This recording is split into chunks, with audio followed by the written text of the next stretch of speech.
Hello everyone, it is London Day. It is Saturday the 22nd of February and my flight is at 1:15. So today's the day. And obviously now that I'm leaving Northern Ireland, the sun has come out for the first time in 2 weeks maybe. Like, are you kidding? But yeah, that's what's happening today. We are going to London with Rana. You might have seen my Instagram, you might not. I am racing the London Winter Run tomorrow as part of the Rana team. So obviously this is what I'm wearing to the airport. I'm trying to act like I'm not anxious as anything to try and confuse my brain. We're going to London.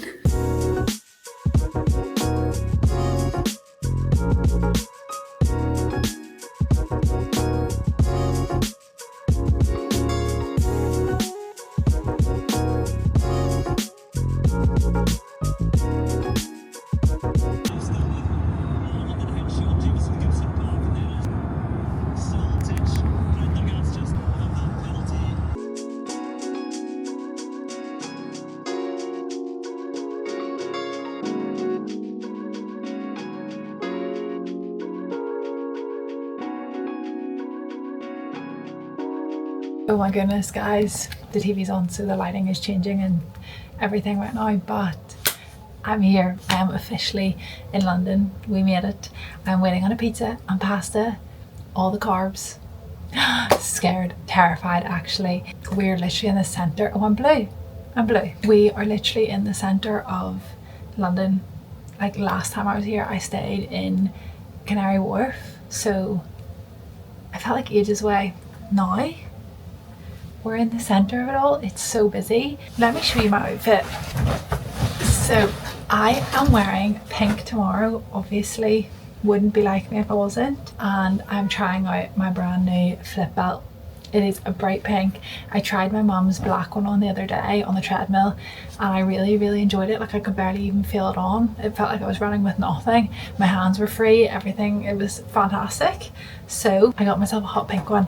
Then clothes wise, I am going to wear my Free People Get Your Flirt On shorts. These are pink. They look purple because the screen is blue, but they're pink.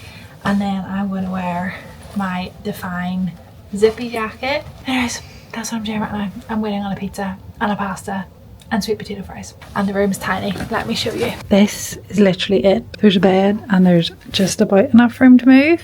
This is the bathroom, which is actually lovely.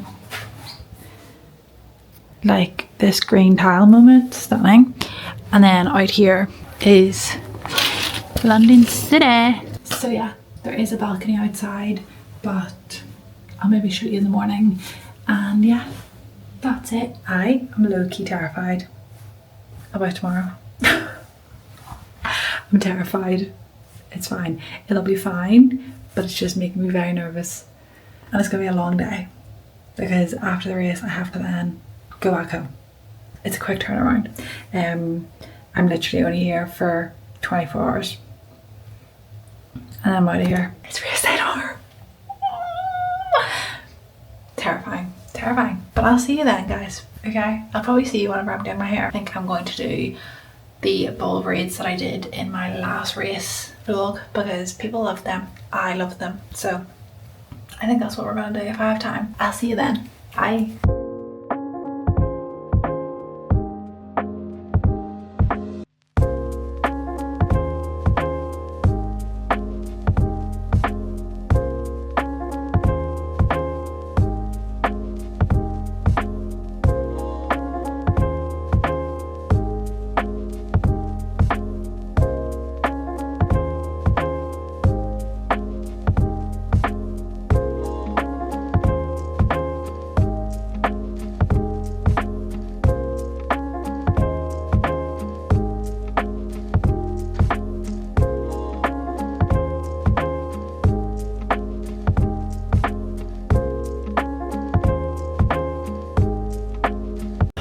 To be sick.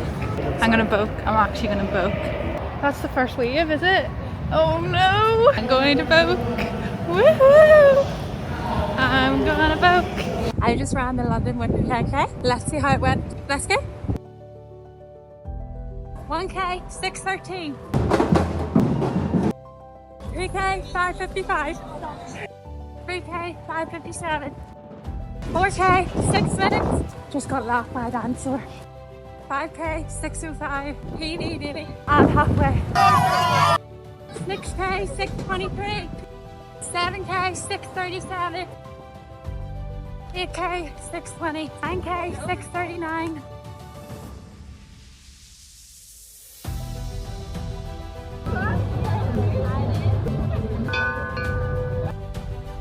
Hi everyone. This feels so weird. Long time no speak, guys. It's literally been a few days, but for me it feels like so long. This is obviously what you've just watched is my London vlog. Now, the vlog aspect of the whole thing was maybe not so extensive, but I tried. I was so stressed. I was so stressed that I just didn't vlog on my camera, like barely at all. I haven't quite mastered the whole vlogging in front of people thing either, so that didn't help. I think it's currently at like 7 minutes of footage, so not enough. But I thought I would pop on here and do like a debrief of my race weekend. It is now Thursday the 27th of February and I got home on the 23rd of February. So yeah, I came home really late on the Sunday night and went straight to bed, and the next day I woke up, my appetite wasn't really there, and every time I ate I would get really nauseous, like I felt like I was just gonna book, and I was like, what the heck? I kind of put it down to having like a really big weekend and then crashing, because anxiety people might understand this, but if you have a really stressful, like crazy weekend, all your emotions are sky high and then all of a sudden you just crash and you're just depleted of everything. So I kind of just put that down to it being that, and then I woke up the next day and I was ill. Just know that I have been stressed for the last 4 days. Like my ring has said I've been stressed for a majority of my days ever since. So yeah, doing great over here, guys. Okay, so from what you've just watched, you will have seen about 6 minutes of my trip. It was only like a 28 hour trip, so it wasn't a big trip to vlog, but there was definitely more than what was shown in the vlogs. We got to London at like 2:30ish p.m. on Saturday, and we literally got straight into an Uber and headed to the hotel. We had the Ireland rugby game on in the Uber, you could probably hear. I don't know if I kept them clips in. And like the seats in his car were so comfortable. I don't even remember what it was. It was a Kia, but the seats were to die for. So we got to our hotel at about 4:15. First thing I did was get a Greggs sausage roll and a Greggs cheese sausage bean bake thing. You'll know. Unbelievable. Can't go wrong. I just needed something in my stomach. I was starving. And then this is where it all went wrong. After that, we went on a walk just to sort of scope out where we were. We were staying in the middle of Leicester Square, so right in the middle of London. And when I tell you that square was hectic 24/7, oh my goodness. I stayed in Canary Wharf last year. The contrast between staying in Canary Wharf and staying in the centre of London is ridiculous. Anyways, we went for a walk, then came back to try and order my pre-race meal. And you will have seen me in my hotel saying that I was waiting on a pizza, waiting on pasta, waiting on sweet potato fries. No. So that all arrived about 50 minutes later, and freezing. It was freezing cold. Absolutely freezing. So I rang the driver and I was like, was there like a mishap here? Like my food is like freezing, like as if it hadn't been cooked in the first place. He was like, well, I just picked it up and give it to you, you know, like that's all I had to do. And I was like, right, well, which ZZ's did you get it from? Because there's loads of different ZZ's. I rang 2 ZZ's before I got to the right ZZ's, and they were so rude. I've had a ZZ's before in Belfast, and I really enjoyed my food. Like, I had nothing bad to say about it, and I was excited for it because I needed pre-race carbs, and I was like so excited. Get me some pizza, get me pasta, all the carbs, you know, perfect pre-race meal, great. Couldn't eat any of it, and the guy on the phone was so rude, and I was like, I actually livid at this point. Like, it was 9:30 at night. Like, I want to be asleep in an hour. This ain't what I want. Like, what the heck? Everyone was just so rude, and I was like, oh, whoa, okay. Then had to go out at 9:30 to try and find food, and ended up getting a Burger King, which probably isn't the best pre-race meal, but literally was the only place that wasn't closing or packed full of drunk people. Burger King was actually packed full of drunk people, but it was a last resort. There was literally no other option. So got a Burger King, went back to the hotel, tried not to panic about the fact that I was eating a Burger King for my pre-race meal, and went to sleep. You will have seen me getting ready before breakfast. I was doing my hair, I did my makeup. I didn't put mascara on yet because I was like, if I cry, I don't want mascara running down my face. I was like, I can handle tears, I can't handle mascara tears. And then we went to breakfast. I think I ate a half of one of them pieces of toast. Like, I knew this was gonna happen. It happened last year when I went to the race. I literally had a whole fry in front of me last year and ate none of it except like 2 hash browns.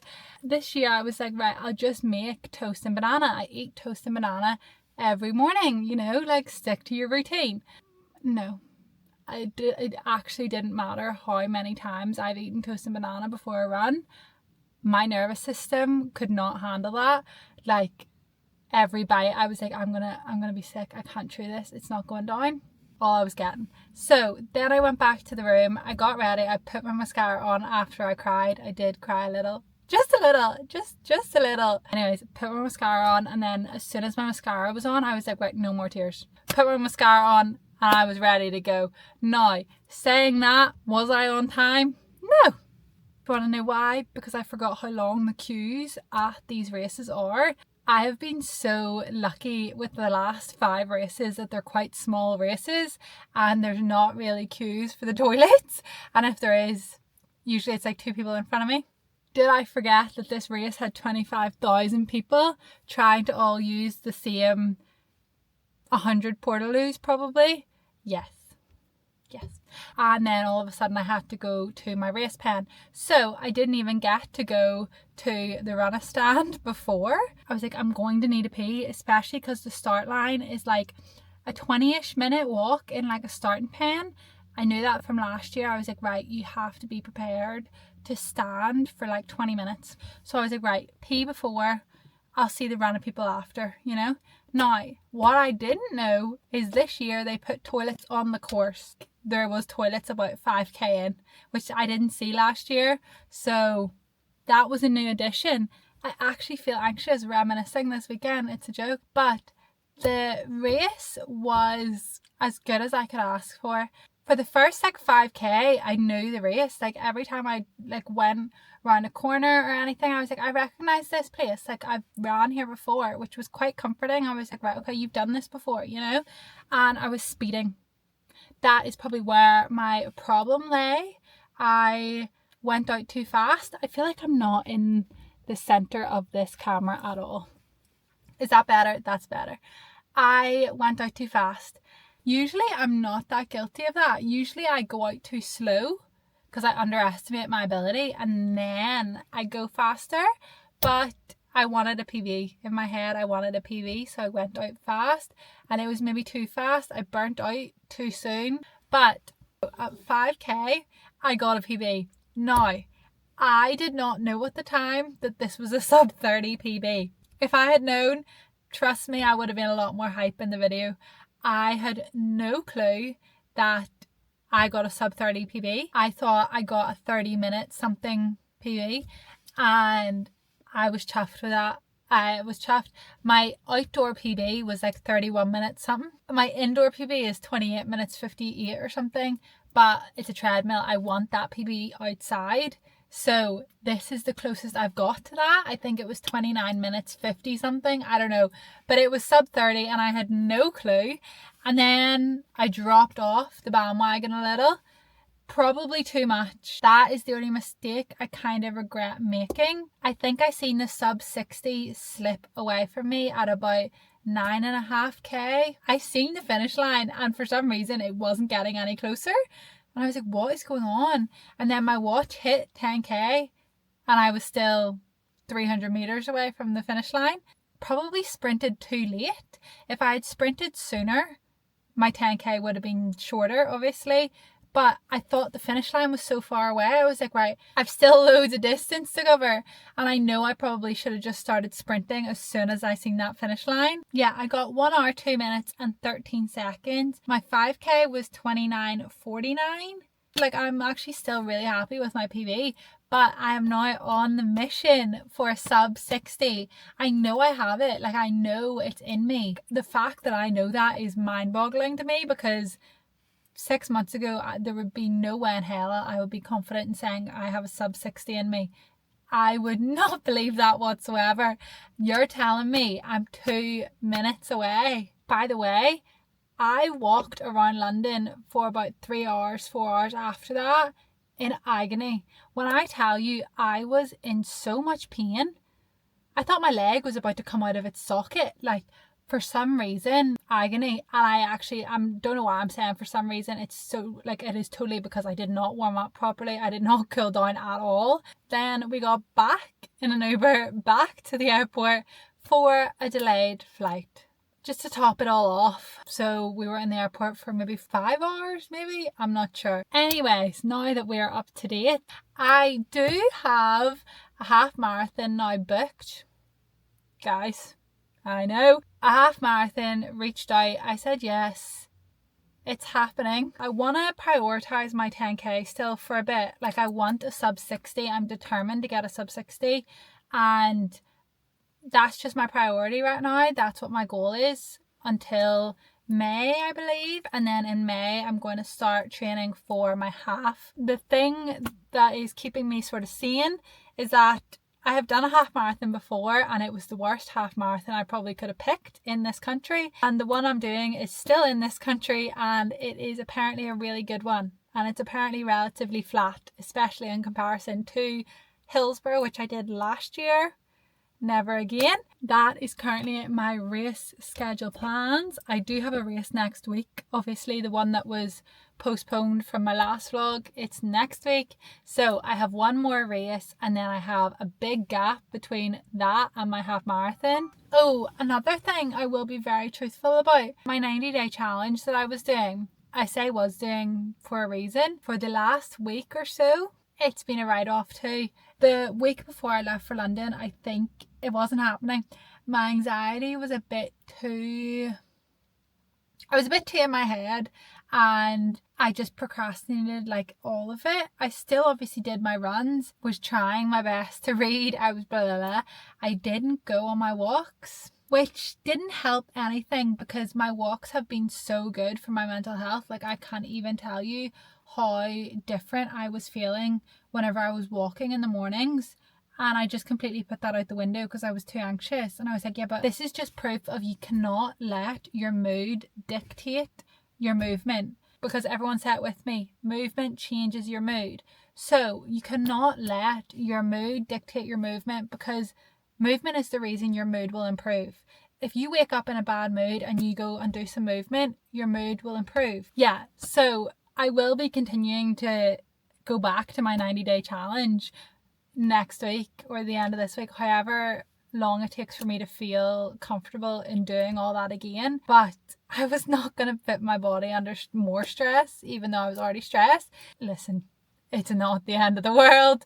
I will be back on that hard work sub 60 train ASAP Rocky, but currently I'm taking a chill pill. Anyways, I have been rambling with absolutely no purpose the last 43 minutes. 43 minutes, what the heck? Monday might be a fresh start. If so, I will record maybe my week of workouts. Everyone seemed to like that video. I might record a week of workouts from my new split, which is going to be the sub 60 mission, obviously. But for now, I will see you all next week. I hope you had a good week. I hope you enjoyed watching this video, and stay tuned, I guess, to see if I get a sub 60. Bye.